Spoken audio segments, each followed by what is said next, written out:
What we have to be willing to do if we're going to create wealth, we have to be willing to say no to some purchases that we'd rather say yes to.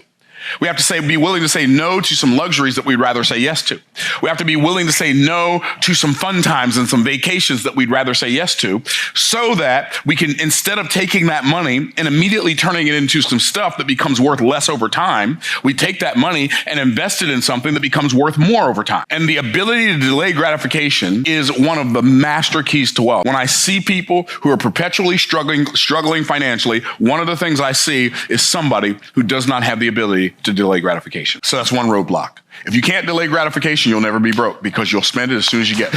What Jim Rohn calls, you'll spend every dime out of every dollar. Okay, number two, you do not have the ability to see opportunities with your mind. You see them with your eyes, but your mind doesn't see them as opportunities. Your mind sees opportunities as obstacles. And so because your mind sees opportunities as obstacles, when an opportunity presents itself, you always say no because it looks like an obstacle. Isn't that fascinating? That is very similar to, very much akin to, the unwillingness to delay gratification.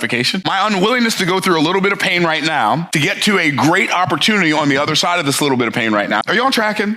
And so what we have to do is we have to decide, number one, we're going to delay gratification. Number two, we're going to learn to look for opportunities and not be afraid of the obstacle. The obstacle oftentimes manifests itself as risks, not be afraid of the obstacle.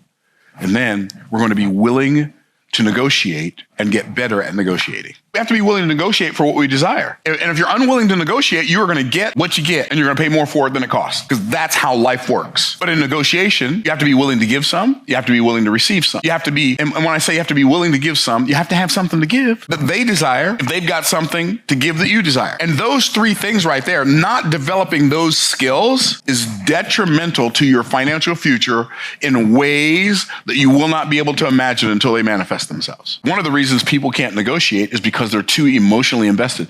You want to win in life? Force your emotions to follow your mind. Don't allow your mind to follow your emotions, because emotions are the driving factor of actions.